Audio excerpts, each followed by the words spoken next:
Pai, e do Filho, e do Espírito Santo. Amém.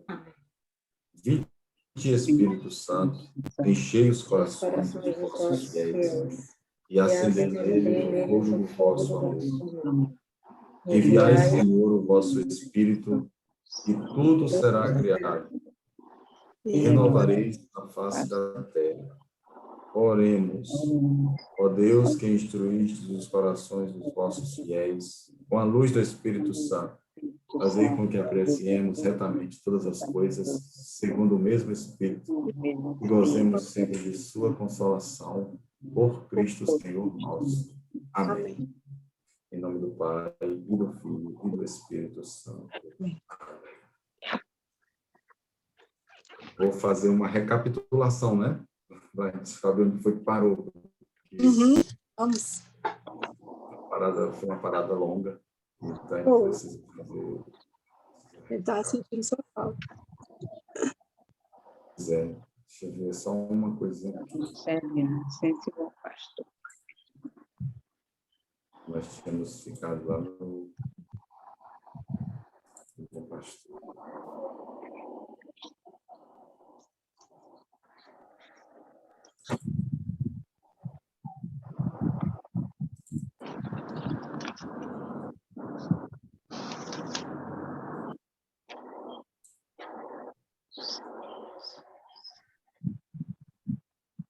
Pronto, vou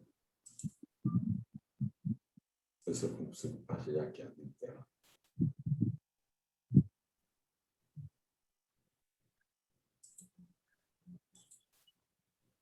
Eu estou partilhando.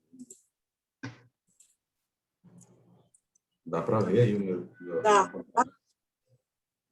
Está dando. Ok. Dá uma aumentadinha aqui para...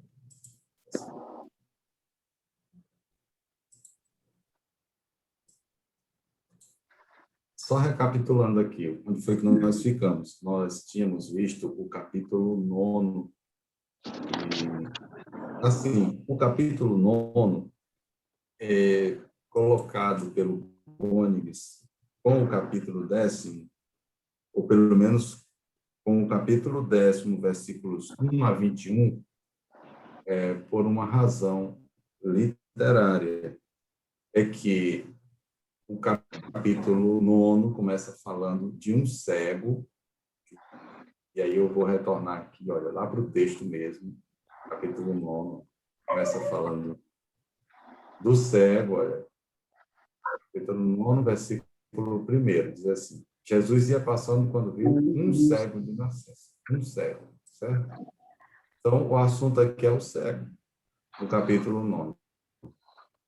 Se o assunto do cego tivesse terminado, não se falaria nele, mas o que acontece é que, numa segunda parte do episódio do cego, existem as reações dos vizinhos. Na terceira parte, existe a inquisição das autoridades. Na quarta parte, a inquisição, a segunda inquisição das autoridades, a terceira inquisição das autoridades, né? O cego é levado 3 vezes ao tribunal, o reencontro de Jesus com o cego e a profissão de fé. Aí vem de novo o conflito. Os cegos que não querem ver, que são as autoridades. Estão cegas, né? Cegueira aqui como sinônimo da incredulidade. E aí, se a história terminasse com o final do capítulo 9, pronto, não se falaria mais do cego. Porém, mesmo que esta unidade que vamos ver, começar vendo hoje, mesmo que ela pertença ao capítulo 10, ela continua o assunto do cego de nascença. Por quê? Porque até o versículo 21, olha, 9, 20 e 21, se fala de abrir os olhos aos cegos. Então, até aqui, pelo menos, até 10, 21, o assunto é o cego. Aí disse, não, mas não é o capítulo 10. Sim, mas quando os autores bíblicos escreveram suas obras, eles não as subdividiram em capítulos e em versículos, não. Foram os editores que, na Idade Média, numa época posterior, subdividiram essas obras em capítulos e depois, mais tarde, em versículos. Os textos originais têm outros indicativos estruturais, que não a subdivisão em capítulos e versículos. Então, até aqui, João ainda estava comentando a história do cego. Claro que numa outra ótica, a partir de uma outra perspectiva, mas o assunto era ainda aquilo que Jesus fez ao cego de nascença. Era num sábado e ele abriu os olhos a um cego de nascença. Então, é isso aqui que estamos recapitulando, portanto. Né? Por isso é que esta sessão todinha se chama, que aqui eu fiz, aqui já é a partezinha da recapitulação, se chama O Cego de Nascença e o Bom Pastor, que vai do primeiro versículo do capítulo 9 até o versículo 21 do capítulo 10. E aí a sessão referente ao cego de nascença, né, propriamente, vai até o versículo 41 do capítulo 9. Ou seja, é o capítulo 9 inteiro. Então, assim, em 9:1, aí a estrutura é essa. 1, 2, 3, 4, 5, 6, 7. 7 sessões, mas ela ainda falta uma oitava, que é de 10, capítulo 10, versículo 1 ao versículo 21. Então, é o seguinte, em 9:1, João sugere uma leve mudança de cenário em relação ao capítulo 8. Depois de se ter retirado do templo, Jesus anda pelos arredores, quer dizer, ele não está no templo, mas o contexto é sempre o mesmo. Ele foi a Jerusalém para uma festa das tendas. As 3 grandes festas de peregrinações de Israel eram as tendas, a Páscoa e também, se eu consigo, eram a Páscoa, as tendas e o Pentecostes. Essas 3 grandes festas de peregrinação. Então, ele estava lá numa festa de tendas. E esta festa das tendas tem 2 elementos constituintes da liturgia própria daquela festa, que são a liturgia da água, em que se transportava a água da piscina de Siloé até o templo, e a liturgia do fogo. Então, que uma das noites da festa era marcada por uma procissão com tochas, os homens com tochas. Então, era a luz. E nesta festa de tendas, servindo-se desses 2 elementos, água e luz, Jesus faz 2 discursos no templo. O primeiro deles, em que ele diz: quem tem sede, venha a mim e beba, e do seu seio jorrarão torrentes de água para a vida eterna. Então, Jesus diz que a fé na sua pessoa gera no fiel o fato de ele se tornar uma fonte de água para a vida eterna. Essa água é o Espírito Santo. E também, usando outro símbolo da luz, ele diz: eu sou a luz do mundo, quem me segue não andará nas trevas, mas terá a luz da vida. E num só sinal, que aqui vai ser o quarto sinal, né? O quarto sinal que ele vai realizar, que será a cura do cego de nascença, no capítulo 9. E nessa cura do cego de nascença, ele vai juntar os 2 elementos da liturgia da festa das tendas, a luz e a água. Quando ele cura o cego, ele dá ao cego a capacidade de ver a luz, né? De enxergar. E ele manda esse cego se lavar lá na piscina, lavar os olhos, né? Ele fez lama e passou nos olhos do cego. Né? Então ele manda ele lavar. Então aquilo que a festa das tendas celebra como libertação do povo no Êxodo, ocorre na pessoa dele, e assim ele se apresenta, e ele dá um sinal disso. E o sinal que ele dá é abrir os olhos a um cego de nascença. O próprio cego, então, vai testemunhar diante do tribunal 3 vezes que é Jesus, e vai havendo assim. João indica o tempo exato do acontecimento. Aliás, não indica o tempo exato do acontecimento, só podemos dizer que se situa entre a festa das tendas e a dedicação do templo, que ainda não ocorreu. Então, ainda é a festa das tendas. Só no versículo 22 do capítulo 10º, que isto é, depois do episódio que nós vamos passar a ver, é que se vai entrar neste tempo aqui, que é a festa da dedicação do templo.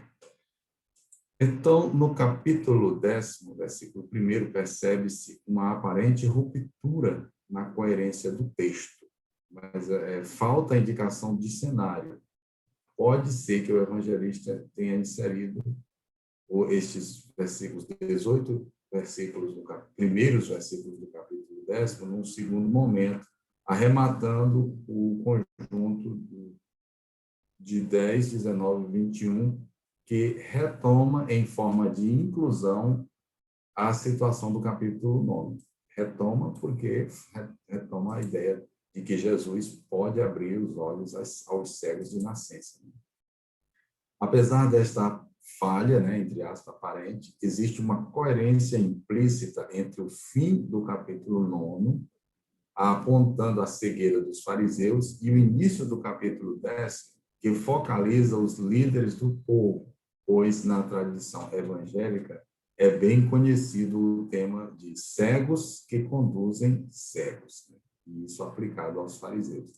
Então, tanto o começo do capítulo 9 se liga com o final da sessão que nós vamos ver, isto é, com o versículo 21 do capítulo 10º, quanto o final do capítulo 9 se liga ao início do capítulo 10º, um indicativo estrutural de que nós estamos ainda dentro do mesmo bloco narrativo, trabalhando sobre o mesmo, João está argumentando, catequizando sobre o mesmo tema. Aí, então, esta é a 8ª parte daquele bloco, a 8ª parte que faltava, que é o episódio de Jesus, o cego de nascença e o bom pastor. Então, começa dizendo o início do capítulo 10º, que está ligado, repito, ao final do capítulo 9, até o versículo 21, nós estamos ainda dentro do mesmo bloco narrativo, diz o seguinte, que é a 8ª parte desse bloco. É um epílogo, cenas do pastoreio. Então, Jesus continua dizendo assim, amém, amém, vos digo, quem não entra no pátio das ovelhas pela porta, mas sobe por outro lugar, esse é ladrão e bandido. Quem entra pela porta é o pastor das ovelhas. Para este, o porteiro abre, as ovelhas escutam a sua voz, ele chama a cada uma pelo nome e as leva para fora. E depois de fazer sair todas as que são suas, ele caminha à sua frente. E as ovelhas o seguem, porque conhecem a sua voz. A um estranho, porém, não seguem, porque não conhecem a sua voz. Eu fiz aqui uma ruptura, botei um espaço, para dizer que aqui é uma unidade, dentro dessa unidade maior. E aqui, então, vem outra unidade. Jesus contou-lhes esta parábola, mas eles não entenderam o que ele queria dizer. Jesus disse então, aí ele de novo ele repete aquela solene apresentação. Amém, amém, e aqui de novo, amém, amém. Quer dizer, é a maneira joanina de Jesus introduzir uma fala para a qual ele demanda grande atenção. É como se ele dissesse, atenção, muita atenção. Amém, amém, vos digo, eu sou a porta das ovelhas. Todos aqueles que vieram antes de mim são ladrões e bandidos, mas as ovelhas não os escutaram. Eu sou a porta. Quem entrar por mim será salvo. Poderá entrar e sair, e encontrará pastagem. O ladrão vem só para roubar, matar e destruir. Eu vim para que tenham vida e a tenham em abundância. E continua. Eu sou o bom pastor. Aqui mudou o assunto, que Jesus é a porta, por isso um primeiro quadro, né? Aqui Jesus se apresenta como porta, porta do curral, porta do redil. E agora ele diz também, a partir do versículo 11, eu sou o bom pastor dá a vida por suas ovelhas, o assalariado, não é o mercenário, mas é o assalariado, nas nossas traduções temos, às vezes, a expressão mercenário, mas a expressão própria o termo próprio lá no grego diz respeito a salário. Então, é o assalariado, que não é pastor, e a quem as ovelhas não pertencem, vê o lobo chegar e foge, e o lobo as ataca e dispersa. O assalariado, quer dizer, é o empregado, ele não é o dono do rebanho. Então, ele não é o pastor no sentido de que ele não é o proprietário das ovelhas. E quando chega o perigo, como ele não vai arriscar sua vida por aquilo que não é dele, ele, como um assalariado, cai fora e deixa as ovelhas, né? Então, Jesus está dizendo que existe uma diferença entre ele e aquele que trabalha pelo salário. Ele trabalha porque ele é o dono das ovelhas. Então, por ser apenas assalariado, ele não se importa com as ovelhas. E Jesus diz, eu sou o bom pastor. Estou colocando em destaque aqui as expressões em amarelo, que é o mesmo campo semântico. Pastor, bom pastor. Conheço as minhas ovelhas e elas me conhecem, assim como o Pai me conhece e eu conheço o Pai. Eu dou minha vida pelas ovelhas. Tenho também outras ovelhas que não são deste pátio, que eu coloquei também em destaque a palavra pátio. Não é redil, nem curral, nem aprisco, é pátio, como o pátio de uma casa, como o pátio do templo, né? Também a essas devo conduzir, e elas escutarão a minha voz, e haverá um só rebanho e um só pastor. Primeira parte deste quadro, segunda parte deste quadro, e vamos para a terceira parte, que colocamos espaços para mostrar isso. Então, é por isso que o Pai me ama, porque dou a minha vida, e assim eu a recebo de novo. Ninguém tira a minha vida, mas eu a dou por própria vontade. Eu tenho o poder de dá-la, como tenho o poder de recebê-la de novo. Tal é o encargo que eu recebi do meu Pai. E eu coloquei aqui num quadro a insistência de Jesus em dizer, eu dou a minha vida, né? Eu a dou e poder de dá-la, quer dizer, é uma insistência sobre o fato de que a vida de Jesus é um dom, é um presente, é algo que ele dá, é doado, não é tirado nem é usurpado dele. Essas palavras causaram nova divisão entre os judeus, que já é um terceiro quadro, né, da história. Muitos deles diziam, ele tem um demônio, perdeu o juízo. Por que o escutais? Outros diziam, estas palavras não são de alguém que tem um demônio. Acaso um demônio pode abrir os olhos aos cegos? Aí eu tinha colocado em vermelho aqui, abrir os olhos aos cegos, porque voltou o tema do capítulo 9, tema do cego, que foi curado por Jesus, né? Por isso é que a gente diz que, avançando no capítulo 10, até o versículo 21, nós ainda estamos degustando o sinal que Jesus realizou ao curar o cego de nascença. Porque no versículo 21, volta ao assunto do cego curado. Todo mundo, aqui a minha internet deu uma acusadazinha de acusou que está, vamos lá, acusou que está instável, mas vocês estão conseguindo me acompanhar tranquilamente? Tá. Que acusou instabilidade. Dá para acompanhar, não dá? Tá. Ok, obrigado. Então, vamos lá. Já em João 9... Saiu pronto, voltou. Saiu a imagem. apresentação, né? Voltou, Voltou pai. já. Voltou, né? Voltou. Obrigado. Já em 9, 34, 35, João evocou o contraste entre os fariseus, que expulsam os fiéis, e Jesus, que vai ao encontro de quem confia nele. Porque, olha, os fariseus expulsam os que creem em Jesus, e Jesus vai procurar. No caso, o cego de nascença, ele foi procurar, ele encontrou o cego em algum lugar depois, né? E aí, quando ele perguntou para o cego, né, nesse último encontro, ele diz assim: você crê no Filho do Homem? E ele diz: quem é ele para que eu possa crer? Aí ele disse: tu o estás vendo, sou eu que estou te falando. E o cego se ajoelhou diante dele e o adorou.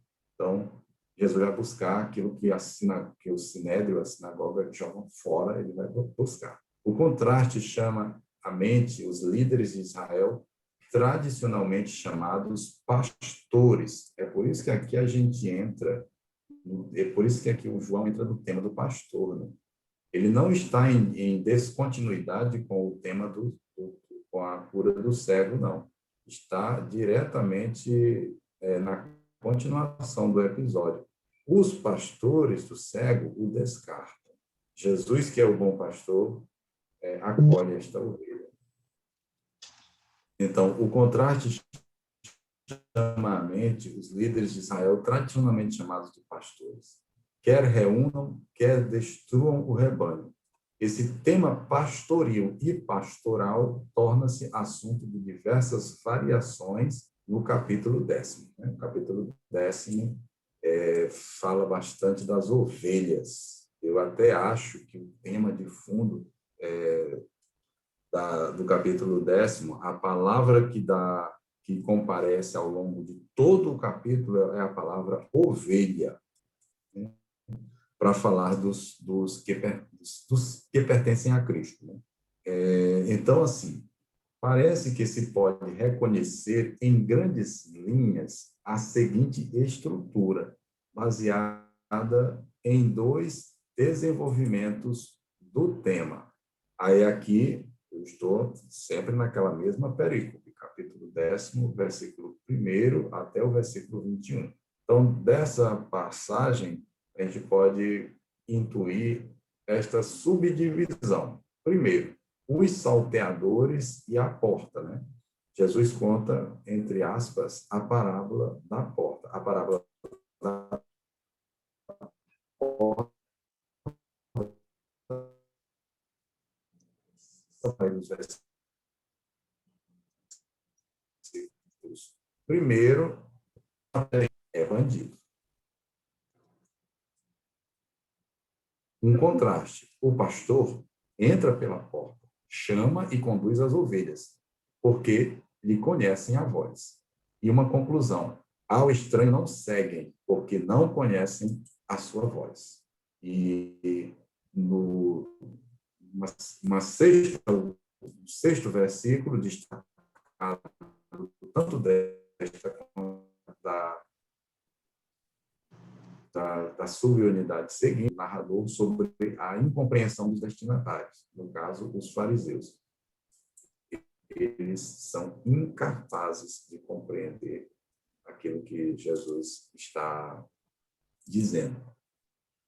Mas Jesus vai explicar depois por que é que eles não compreendem. A limitação não está no pastor, como diz São João Crisóstomo, está na ovelha. Por não pertencerem ao pastor, elas não conhecem a voz do seu pastor, não são dele. Então, não é, a limitação não está no pastor. Não se trata de uma incapacidade do pastor de se fazer reconhecer pelas ovelhas. É que as ovelhas não são dele. E, como tais, elas não conhecem a sua voz. Aí temos a outra unidade, sempre dentro da parábola da porta, né? Jesus que diz, eu sou a porta. E diz, antes de mim vieram bandidos. Versículo 7 ou 8, diz. E ele continua, eu sou a porta, e a porta de quem? A porta dos pastores e das ovelhas. Quem quer ser pastor tem que passar por Cristo, que é a porta. E as ovelhas que seguem pastores verdadeiros, que passam pela porta, que é Cristo, também passam por essa mesma porta, seguindo seus pastores. Então, eu sou a porta das ovelhas e dos pastores. Quem passa por mim encontra pastagem, ou, como ele diz, vida em abundância. Aí termina a parábola da porta. Esta organização do texto aqui, ó, está seguindo essa mesma orientação. Mais ou menos aquelas duas grandes unidades que estão apontadas ali. Então, mas voltando aqui.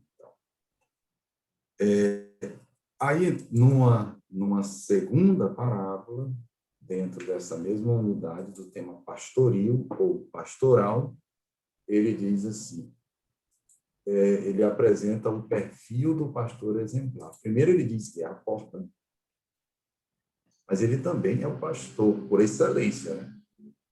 Ele diz, eu sou o pastor exemplar e empenho a vida pelas ovelhas. O assalariado foge e deixa o rebanho dispersar-se. Então, versículos 11 a 13.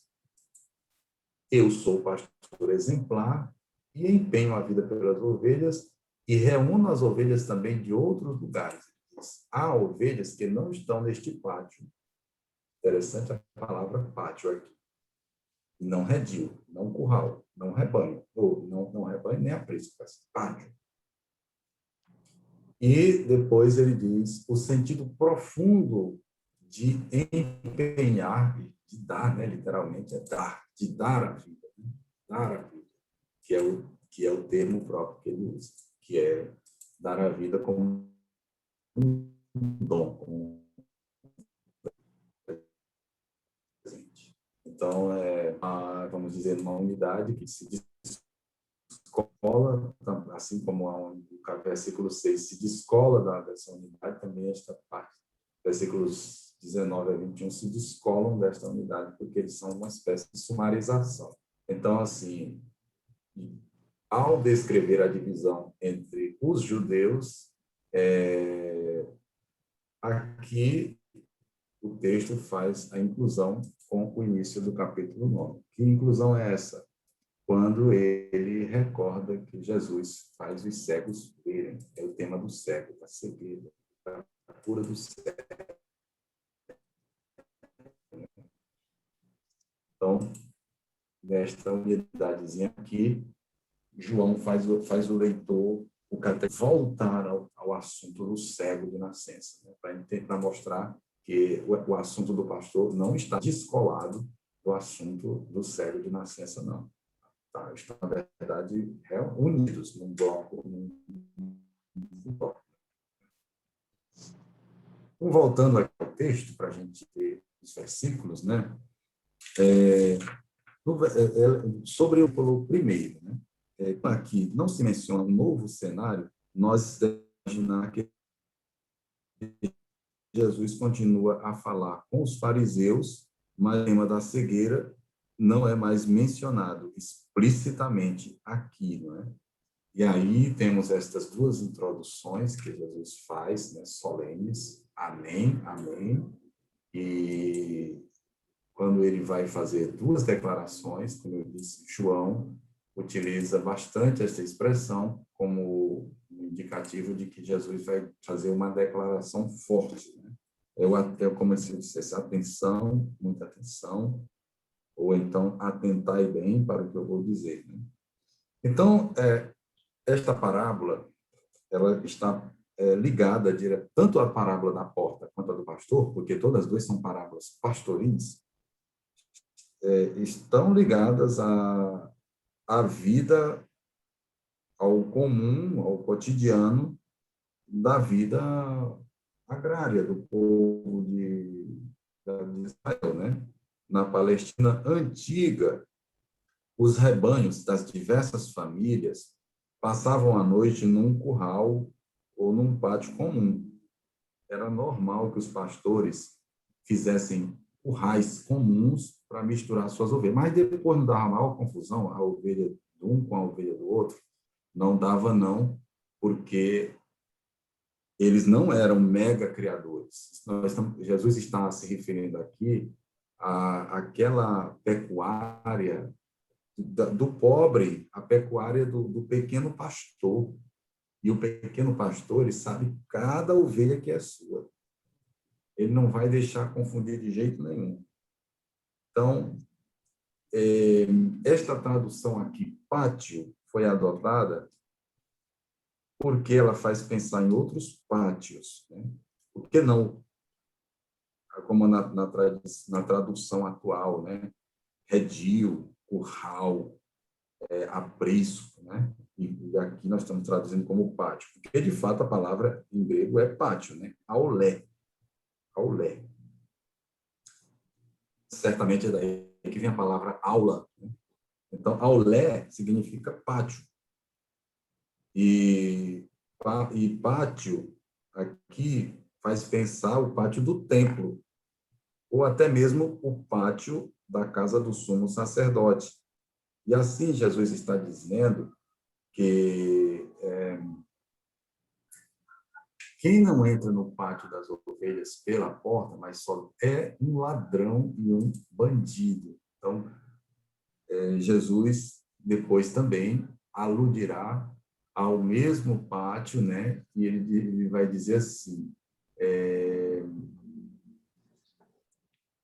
ele diz também, no versículo 16, aludindo ao pátio, ele diz, tenho também outras ovelhas que não são deste pátio, isto é, que não pertencem àquele povo que frequenta o templo de Jerusalém. Então, certamente aqui é uma digressão que alude aos pagãos. A igreja joanina está se reconhecendo nas palavras de Jesus, né? A igreja joanina, que é predominantemente composta de não-judeus, está se reconhecendo como parte dessa fala de Jesus, porque ele tem o seu desde o começo ele tinha o seu pátio entre o povo de Deus, aqueles que estavam no templo, no pátio do templo e tudo mais.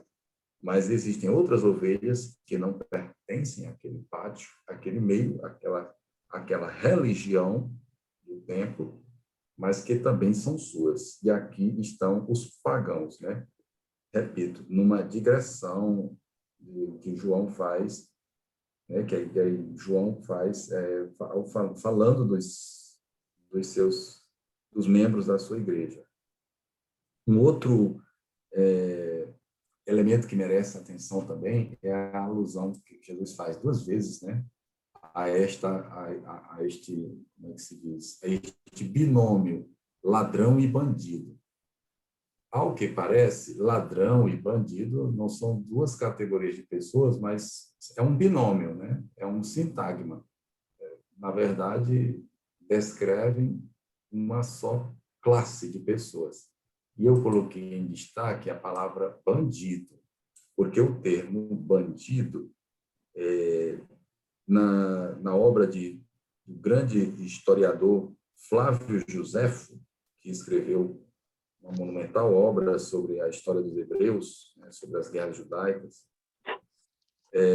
este termo bandido, ele designa os revolucionários, aqueles que fizeram a guerra judaica contra Roma. E também nos evangelhos é a maneira como Barrabás é chamado. Barrabás era um bandido. né? Quer dizer, um violento. Ele era como se ele fosse uma espécie de revolucionário que estava preso, né? Um violento. Depois,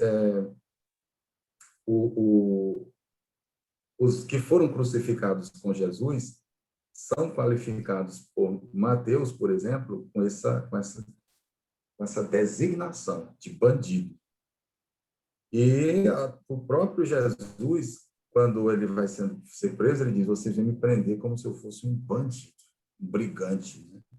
Vocês vêm armados de si, como se vocês fossem prender um brigante, um bandido. Então, o que Jesus está dizendo é: quem não entra pelo pátio vem com violência, vem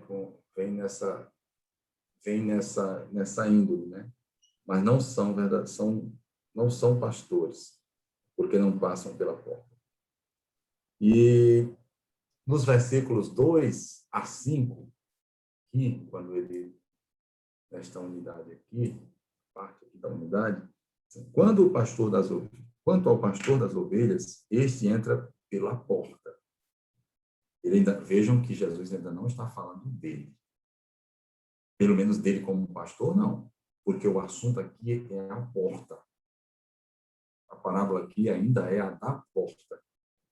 E ele está dizendo que quem quer ter acesso às ovelhas como legítimo pastor tem que passar pela porta. E ele ainda nem declarou quem é essa porta ou o que é essa porta. Ele insiste sobre a ideia da porta. Ele está criando o argumento.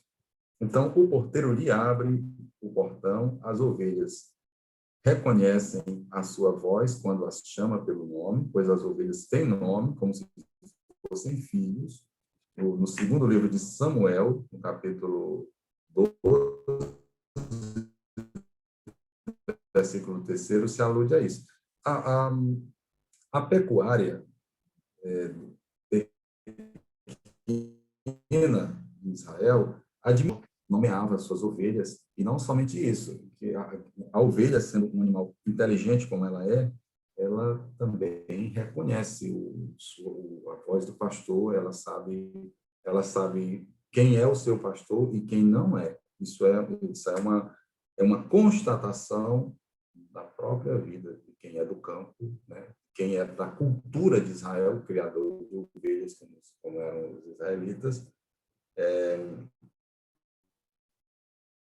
entendeu isso que Jesus está dizendo. Hoje em dia, mesmo que a gente crie o ovino e o caprino aqui no nosso estado, mas esses bichos são criados soltos por aí, né? Porque a natureza aqui é mais propícia a eles, porque é mais exuberante, porque eles não precisam de todo o cuidado dos quais precisam num país árido como Israel. Israel, a ovelha não pode ficar solta pelo mundo, porque ela vai se perder e morrer de fome e de sede. E pode criar bode solto aí na mata, não tem problema, graças a Deus.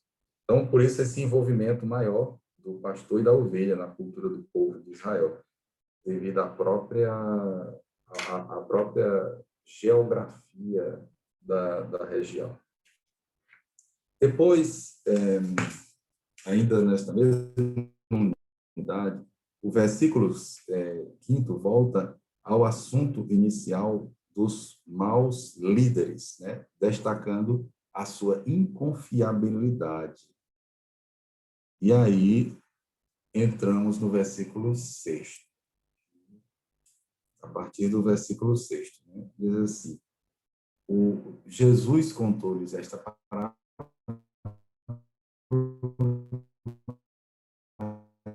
eles não entenderam o que Jesus está querendo dizer. E agora Jesus vai explicar. São os fariseus, né? Ele está debatendo com os fariseus nesse caso. Embora João não diga isso explicitamente nesta sessão, mas como ele não indica nenhuma mudança de lugar em relação ao capítulo 9, ele continua debatendo com os fariseus. São os fariseus do final do capítulo 9 que estão aqui no debate, ou pelo menos como interlocutores de Jesus, né? Então, eles não entendem e agora Jesus vai explicar que o que estava visando ao descrever essa cena pastoril, e a julgar pelo conteúdo e também em vista do caráter do iniciático do quarto evangelho, a explicação parece dirigir-se muito antes aos candidatos à fé, no caso, né? Agora, texto, na história contada, Jesus está debatendo com os fariseus, mas a lição que ele está dando aqui serve para os cristãos, né? Claro que o evangelho é dirigido aos cristãos. Então, embora ele esteja ensinando aos fariseus, a lição que ele está dando é para o seu público, para o público de João, para o catequizando de João. Então, a primeira explicação soa. Jesus diz, eu sou a porta. Então, em verdade, eu vos digo. Agora ele explicou uma coisa que não estava explícita na sessão primeira, na sessão inicial. A porta é ele. E aí, então, ele diz, Jesus se apresenta, ao dizer que ele é a porta, ele diz que ele é a passagem obrigatória, não dá. Ele vai dizer isso, por exemplo, de outra maneira, na última ceia, quando ele disse assim, ninguém vai ao Pai a não ser por mim, porque eu sou o caminho. Eu sou o caminho, a verdade e a vida. Ninguém vai ao Pai a não ser por mim. E ele diz a mesma coisa, eu sou a porta. Ninguém pode entrar, ninguém pode sair, se não for através de mim, né? Ninguém pode ter acesso a Deus, ninguém pode ter a proteção se não passar através de mim. Tanto as ovelhas quanto o rebanho, as ovelhas, aliás, os pastores. No judaísmo, a porta já era a imagem da congregação dos fiéis. E é provavelmente como imagem pastoril que se deve entender a parábola sinótica da porta estreita. Quando Jesus fala, por exemplo, no Evangelho segundo Lucas, no capítulo 13, versículo 34, é preciso fazer todo o esforço para passar pela porta estreita. Essa porta aí é a porta do redil, é a porta pela qual o rebanho passa, e o pastor também. A mesma coisa é no capítulo 6º do Evangelho segundo Mateus, versículo 6º. E aqui também vale a pena a gente lembrar, em Atos, capítulo 14, Atos 14, 27, quando se diz que a porta da fé foi aberta para os gentios. Essa porta da fé, a qual Atos 14, 27 se refere, é também a porta do redil, é a porta das ovelhas, né? Então, não é uma coisa rara no judaísmo aludir à porta como imagem da congregação dos fiéis, não. Inclusive no Novo Testamento. Então, se Jesus é a porta, quem são aqueles que vieram antes dele? Que ele chama de ladrões e bandidos. E aqui nós poderíamos fazer assim uma lista desses, né? Como certamente não são os profetas e também não é João Batista, esses ladrões e bandidos que vieram antes dele, né? Esses ladrões e bandidos que vieram antes dele são, por exemplo, os reis de Israel, os asmoneus, também os herodianos, né? Podem ser também, como o Evangelho segundo João foi escrito lá pelos anos 90 da era cristã, a gente pode achar, inclusive, que estas palavras de Jesus, no contexto da comunidade joanina, aludem aos que incitaram a guerra judaica contra Roma entre os anos 66 e 73 depois de Cristo, né, que culminou num grande desastre nacional que foi a destruição de Jerusalém. Então, os incitadores judeus da revolta contra Roma, que conduziram à ruína do país entre os anos 66 e 73, podem ser estes falsos que vieram antes dele. ou até mesmo pode ser, e isso uma coisa não contradiz a outra, mas são complementares, né? Estes bandidos e ladrões e bandidos aos quais Jesus se refere, podem ser também os líderes da sinagoga, que no momento em que João escreve o seu evangelho, tentam levar a fé para uma situação anterior à vinda de Jesus, ignorando completamente a vinda de Jesus, quer dizer, sem aceitar que a vinda de Jesus trouxe uma novidade radical. Então, significa, antes de mim, pode não ser simplesmente uma situação cronológica. Vocês estão sentindo a interferência aí? Parece que tem alguém falando juntamente com o padre. Não estou escutando. Sentindo aqui uma interferência. É bom todos desligarem o microfone, né? Pois é, eu estava com o meu desligado, mas eu... Pode ser que alguém esteja com o microfone ligado, aí dá. Pois todo mundo desligar. Se todo mundo desliga, porque está atrapalhando mesmo. Tá bom. Obrigado. Obrigada. Então, assim, obrigada. Obrigado também. Então, a gente continuando aqui, no tempo em que o Evangelho segundo João é publicado e é apresentado à comunidade, estes tais ladrões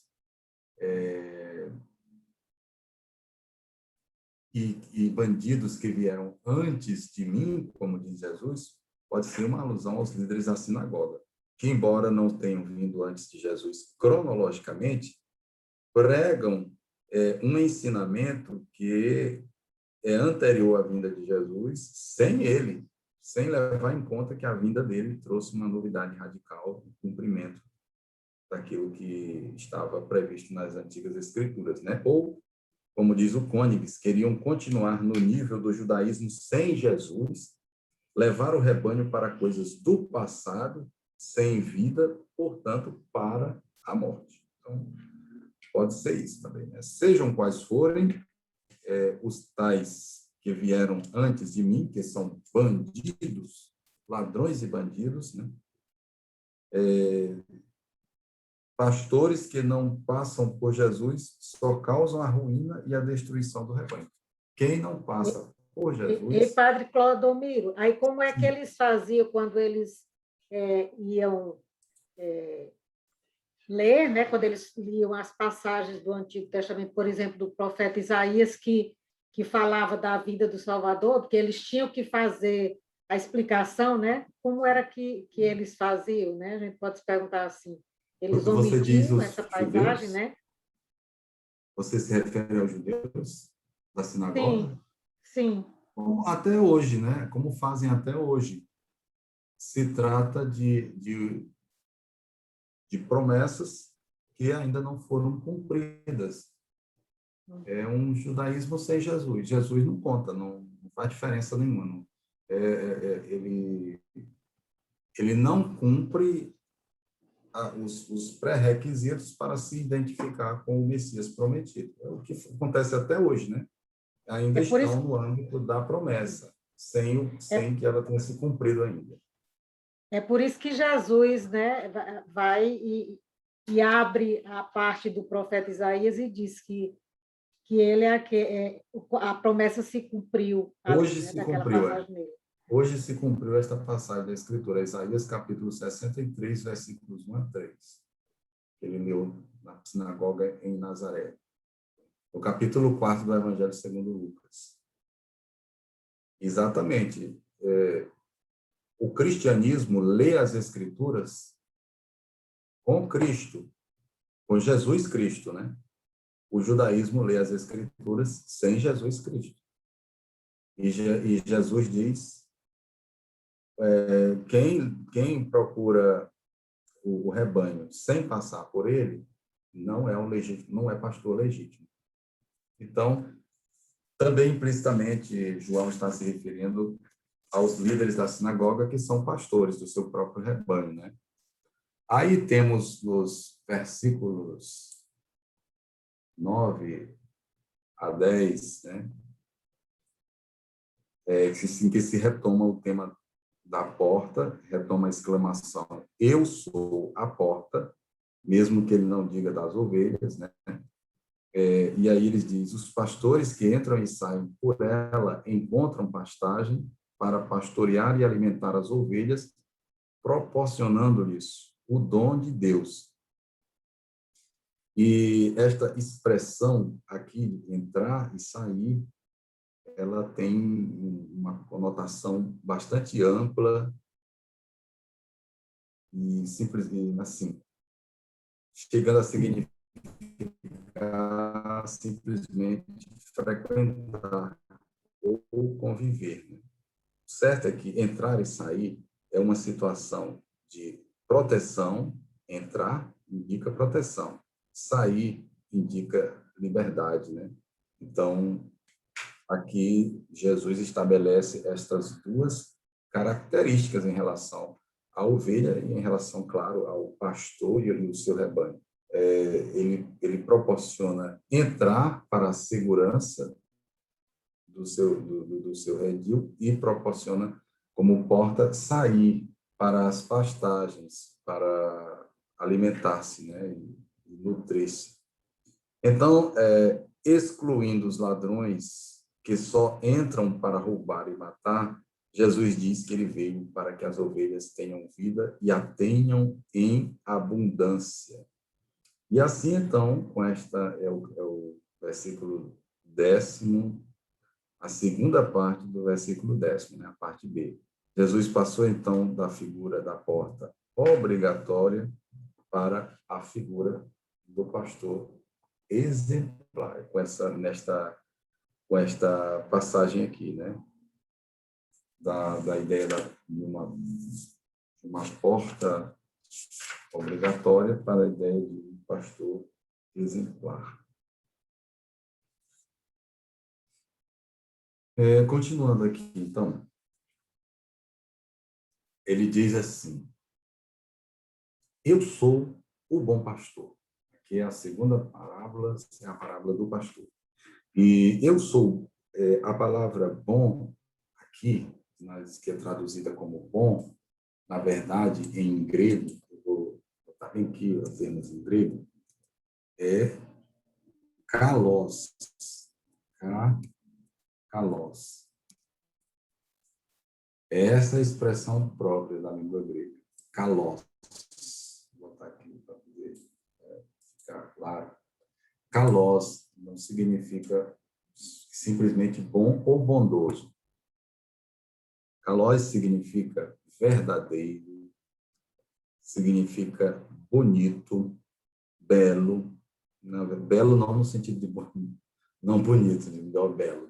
Significa belo, nobre, valente, adequado, acertado, exemplar, credível. Então, kalos significa isso. Não é um conceito, não é simplesmente um conceito moral, é um conceito ontológico, diz respeito à natureza do seu ser. O pastor, que é Jesus, é o pastor verdadeiro, em oposição àquilo que é falso, que é imitação, que é fajuto. Ele diz, eu sou o bom pastor. Então, bom, a palavra bom aqui é expressa pelo termo kalos, que não é bom no sentido de bondoso. É bom no sentido de verdadeiro, real, né, confiável, credível. É isso aí. Então,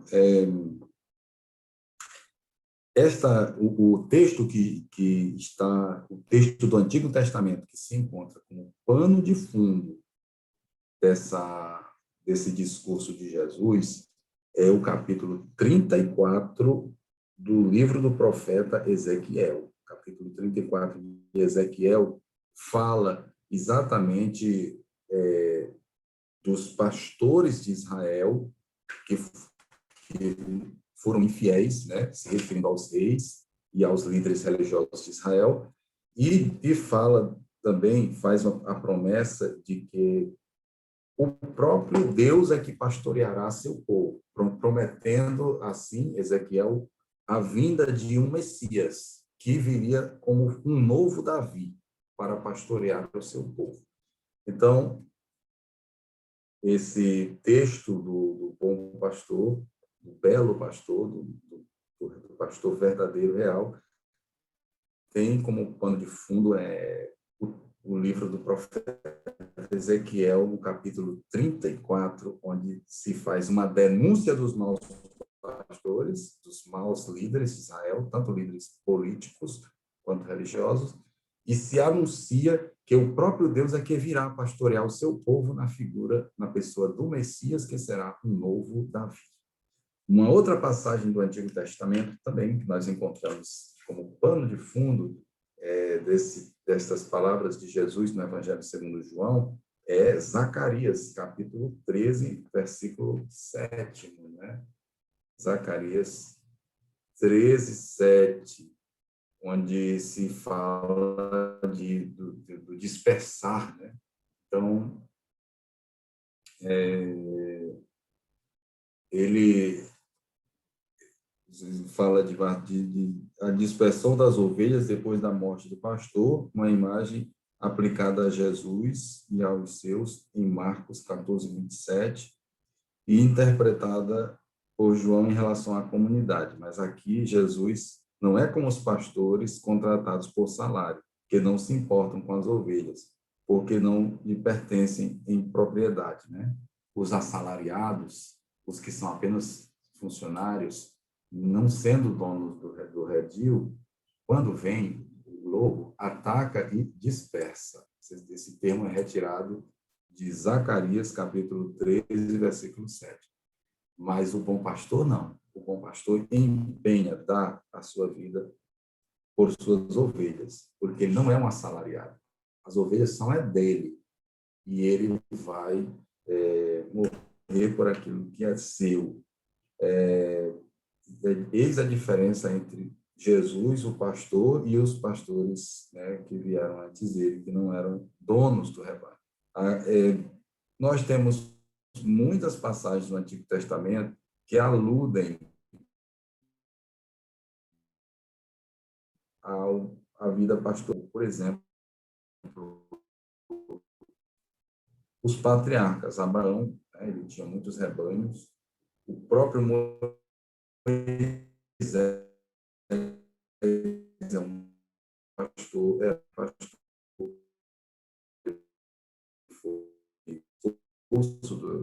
Então, também pastor é um título dado ao rei, e aqui, então, como tradução de tudo isso, repito, nós temos o capítulo 34 do livro do profeta Ezequiel, que denuncia o descaso dos pastores, dos maus pastores, e anuncia que Deus mesmo assumirá o pastoreio do seu povo. E aí, então, ele enviará o Messias, e este Messias é um novo Davi, que vai reunir o seu rebanho. Aquele Davizinho primeiro, aquele Davi do Antigo Testamento, ele lutava contra o urso e contra o leão para defender o rebanho. E esse novo Davi, que é Cristo, ele dá a própria vida, né? Assim, ele não tem medo de perder a própria vida para defender aquilo que é seu, porque se Davi lutava contra o urso e o leão para defender aquilo que era propriedade do seu pai, né, Jessé, este aqui luta para defender com a própria vida também aquilo que é propriedade de Deus, que é o seu pai, as suas ovelhas, o seu rebanho. Os versículos 14 a 15, né, continua, né, essa mesma ideia, é sempre essa mesma ideia. E outro texto que está como pano de fundo destas palavras de Jesus é justamente aqui, olha, e haverá um só rebanho e um só pastor, versículo 16. Aqui, o capítulo 37 do livro do profeta Ezequiel, aquele mesmo Ezequiel que fala do pastor, né, de Deus que vai enviar o pastor, capítulo 34, o capítulo 37 também fala da unificação do rebanho. Então, por trás dessas palavras de Jesus, há dois textos de Ezequiel muito claramente, o capítulo 34 e também o capítulo 37. O capítulo 34 de Ezequiel, a denúncia dos maus pastores, o anúncio do pastor Messias, e o capítulo 37, o anúncio de que haverá um só rebanho, de que este pastor bom, o bom pastor, ele fará de todos um só rebanho.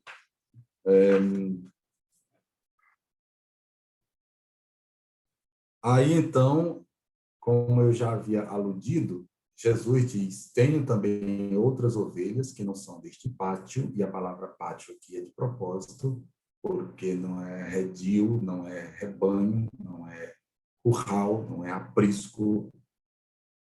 É pátio porque é uma alusão ao pátio do templo. Jesus diz, né, conversando com os fariseus, que não somente dali daquele pátio do templo ele tem ovelhas, mas ele tem outras. E estas ele deve conduzir e também elas escutarão a sua voz. São os pagãos, né? E neste grupo aqui, a igreja joanina se vê incluída. Para que todos sejam um só rebanho e para que haja um só rebanho e um só pastor. Esta alusão de um só rebanho e um só pastor, mais precisamente, né, encontra-se em Ezequiel 37, capítulo 37, versículos 15 a 28. Então, o profeta Ezequiel está muito fortemente por trás destas palavras de Jesus, tanto do capítulo 34 do seu livro, quanto o capítulo 37. E nos versículos 17 a 18, como conclusão final dos dois desenvolvimentos anteriores, isto é, dos versículos 11 a 13, essa parte aqui, né, que é separadinha, quanto dos versículos 14 e 15, e também esta outra parte que está separada, né? Então, estes versículos 17 a 18, Jesus aprofunda o mistério do amor do pastor bom e fiel. E aí ele diz assim, olha, ele diz, é por isso que o Pai me ama, porque dou a minha vida. E assim eu a recebo de novo. Ninguém tira a minha vida, eu a dou por própria vontade, eu tenho o poder de dá-la, como tenho o poder de recebê-la, né? Não, mas eu queria enfatizar uma outra coisa. Eu queria enfatizar aqui, o versículo 15, ele diz assim, assim como o Pai me conhece e eu conheço o Pai, também as minhas ovelhas me conhecem. Jesus diz, quando ele usa aqui, né, eu tive que voltar porque eu perdi aqui um assunto importante. Este assim como não é um comparativo. Ele não está fazendo uma comparação. Este assim como é de fonte, é fontal, é de origem. A origem que as ovelhas, que o conhecimento mútuo das ovelhas com o pastor é justamente o conhecimento mútuo de Jesus com o Pai. A fonte, a origem deste conhecer é a relação de conhecimento que Jesus tem com o Pai. E conhecer, eu já disse isso muitas vezes, no Evangelho segundo João, não é um ato intelectual, não é simplesmente um ato cognitivo teórico. Conhecer aqui significa ter relações de convivência, de familiaridade, de coabitação, que é exatamente o sentido bíblico do conhecer. Conhecer não é um ato intelectual. Conhecer é fruto de uma convivência, de uma coabitação. E aí, então, essa coabitação que Jesus tem com o Pai, este conhecimento de convivência que ele tem com o Pai, é a origem. Por isso, esse como não é um como de comparação, é um como de origem. É a origem do conhecimento que as ovelhas têm de Jesus. Ele está dizendo com isso que as ovelhas conhecem Jesus por um dom de Deus. que brota desta relação, né?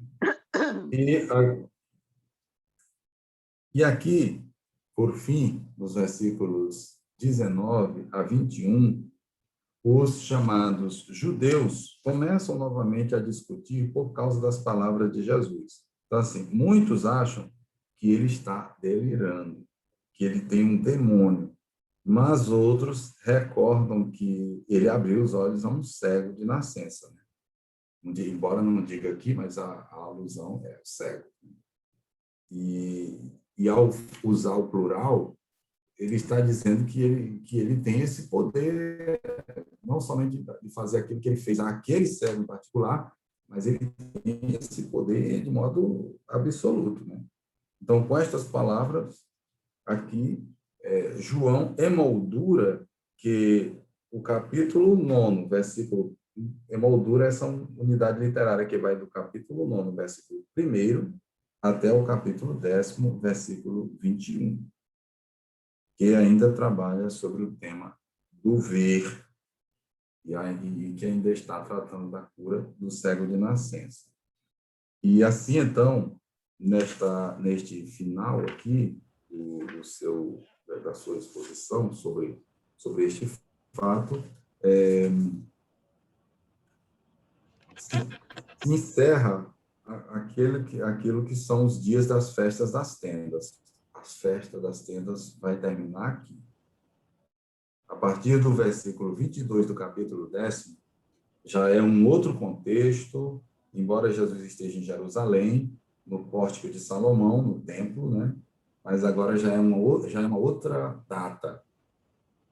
Aqui termina a história que João nos contou, ocorrida durante a festa das tendas, né? Em que Jesus se apresentou como a água e a luz e realizou o sinal da luz no cego de nascença. Mas aqui, embora termine este assunto, não termina o questionamento a respeito da missão de Jesus, né? Sobre quem é ele.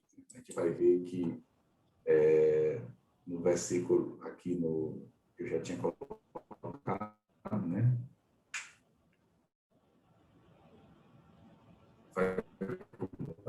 A partir do 10, 20, a respeito da missão de Jesus, os judeus afrontando essa discussão, mas o contexto não será mais a da festa das tendas, mas é de uma outra festa, é um outro período, né?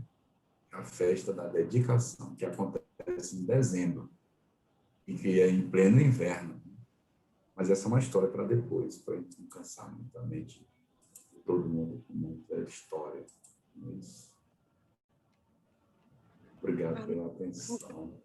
Não cansa, não. Eu não estou sem saber abrir agora. Espera aí, calma lá. Eu já estou compartilhando tela, né? Tá. Fiquei preso aqui. Não sei.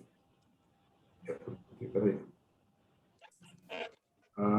Não, new chat. Stop aqui. Pronto, parou. Tá. Muito obrigado, gente, pela Nós que atenção.